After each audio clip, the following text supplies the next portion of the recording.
पाकिस्तान के किन किन शहरों की आप इस साइकिल पे सैर कर चुके हैं? मैं इस हैंड साइकिल पे गुजरांवाला से इस्लामाबाद की, फिर गुजरांवाला से हाफजाबाद की, फिर गुजरांवाला से ही वज़ीराबाद की और लाहौर। इस हैंड साइकिल पे मैंने लाहौर तक की भी राइड की हुई है, इसी हैंड साइकिल पे। जब आप एक शहर से दूसरे शहर ट्रैवल करते हैं तो इस दौरान आप स्टे वगैरह भी करते हैं कहीं? स्टे मुझे देखना पड़ता है कि जी लोकेशन क्या है। उसके अलावा मुझे ये भी देखना पड़ता है हवा का क्या मतलब असर है मेरी हैंड साइकिल पे। और मुझे हवा के बहाव के भी हिसाब से निकलना पड़ता है, राइड करना पड़ती है। स्टे मैं खाने के लिए करता हूँ, अगर पानी वगैरह पीना हो तब भी मैं स्टे करता हूँ, अदरवाइज़ मैं स्टे नहीं करता। अच्छा, आपकी जो ये साइकिल है मैं देख रहा हूँ दूसरी साइकिल से बिल्कुल डिफरेंट है, इससे रिलेटेड बताइएगा। ये स्पेशल पर्सन के लिए तैयार की जाती है और प्रॉपर स्पोर्ट में इसको कंसीडर किया जाता है। पैरा ओलंपिक्स में इसकी मुख्तलिफ़ किस्म की खेलें होती हैं जिनमें लोग पार्टिसिपेट करते हैं। अस्सलामुअलैकुम नाज़रीन, उम्मीद से राना आफ्ताब आपकी खिदमत में हाजिर है। नाज़रीन, मेरे साथ आज की वीडियो में एहतशाम अली मौजूद है। एहतशाम अली जो कि एक डिसेबल पर्सन है और इस वक्त ये अपनी स्पेशली डिज़ाइन एंड साइकिल में मौजूद है और इनका कहना है कि ये पाकिस्तान के मुख्तलिफ शहरों की सैर इस साइकिल पे कर चुके हैं और पाकिस्तान का नाम सिंगापुर जाके भी रोशन कर चुके हैं। अस्सलाम वालेकुम।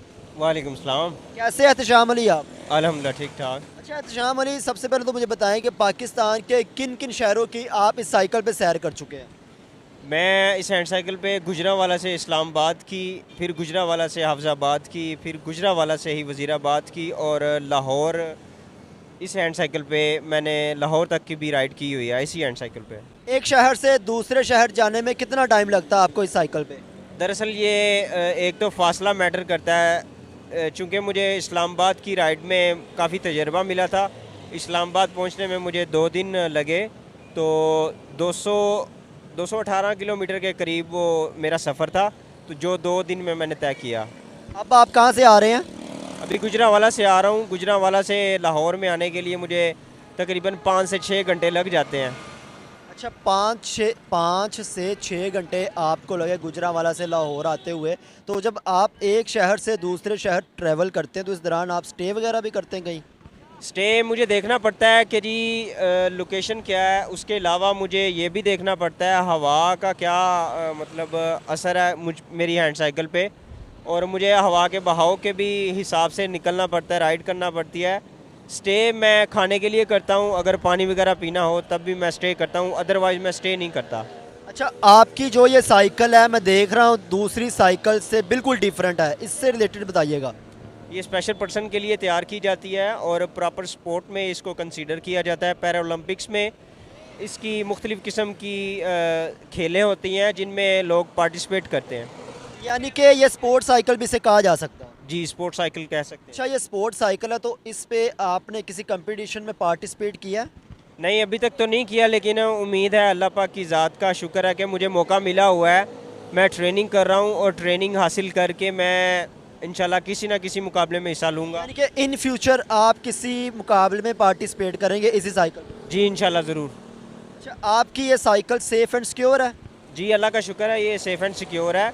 सेफ्टी फ्लैग भी है और रेड टेल लाइट्स भी हैं मेरे पास। आप एक सिटी से दूसरी सिटी इस साइकिल पर जाते हैं तो उस दौरान काफ़ी मुश्किलात को फेस करना पड़ता होगा आपको? रोड की वजह से ही मुश्किलात का सामना करना पड़ता है, अदरवाइज़ लोग काफ़ी कोऑपरेटिव होते हैं। जिस शहर में भी मैं जाता हूँ लोग बड़ी इज़्ज़त देते हैं और अल्लाह का शुक्र है कि इस चीज़ की वजह से मुझे हौसला अफजाई मिलती है। अभी भी इंटरव्यू चल रहा है आपको और काफ़ी लोग आसपास खड़े देख रहे हैं। जब आप ऑन रोड होते हैं, सफ़र कर रहे होते हैं तो काफ़ी लोग आपको देख के रुक जाते होंगे, आपके से वीडियोज़ वगैरह बनाते होंगे। जी, ऐसा ही है, ये बड़ा अच्छा रिस्पॉन्स देते हैं, वीडियोस बनाते हैं, फैमिलीज़ के साथ भी तस्वीर भी बनाते हैं। आपकी फैमिली या आपके जो फ्रेंड्स हैं वो उनका किस तरह का रुझान है आपकी तरफ? वो अल्लाह का शुक्र है, काफ़ी रिस्पेक्ट देते हैं और काफ़ी कोऑपरेटिव है मेरे साथ। ठीक है, आपकी जो ज़िंदगी है, आपकी लाइफ एक पूरा एक मैसेज है। तो पाकिस्तान में बहुत से डिसेबल लोग हैं जिनको मौके भी नहीं मिलते या कुछ करना चाहते हैं लेकिन वो हार मान जाते हैं। तो आप ऐसे लोगों को, ऐसे डिसेबल लोगों को जो मेहनत तो करना चाहते हैं लेकिन वो अनफॉर्चुनेटली हालात को सामने रखते हुए हार मान जाते हैं, या ऐसे लोगों को आप मैसेज देना चाहेंगे कोई? जी, स्पेशल पर्सन के लिए मेरा यही मैसेज है कि हिम्मत ना हारें, मायूस नहीं होते।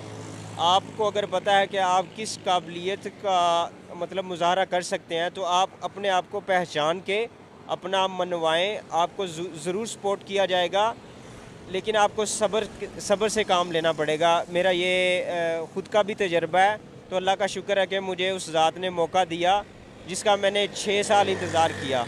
आप कितने अरसे से हैं इस साइकिल पे? मुझे ये 2023 और 24 जुलाई को ये डोनेट की गई थी सिंगापुर में भाई अजमल सैमुअल, और उनकी फाउंडेशन ने मुझे ये डोनेट की थी। इस सारे सफ़र में आपका मोटिवेशनल कौन है? भाई अजमल सैमुअल मेरे लिए इंस्पायरेशनल है। ये कौन है? भाई अजमल सैमुअल जिन्होंने मुझे ये डोनेट की, वो ख़ुद भी एथलीट हैं और वो एथलीट्स को ही सपोर्ट करते हैं, और हमारे जैसे स्पेशल अफराद के लिए वो बाइस फ़ख्र भी हैं। सो नाज़रीन, ये था आज का हमारा प्रोग्राम जिसमें हमने आपको एहतशाम अली, जो कि डिसेबल पर्सन है लेकिन इसके बावजूद इन्होंने हिम्मत नहीं हारी, ये इस वक्त अपनी स्पेशल डिज़ाइन हैंड साइकिल पे मौजूद है, और इस साइकिल पे इनके मुताबिक ये पाकिस्तान के बहुत से शहरों का सफ़र कर चुके हैं। इनकी पूरी ज़िंदगी एक मैसेज है। यकीनन आपको भी आज की वीडियो में इनके इस इंटरव्यू से कुछ ना कुछ सीखने को मिला होगा। तो इसी के साथ अपने मेज़बान राना आफ्ताब को दे इजाज़त।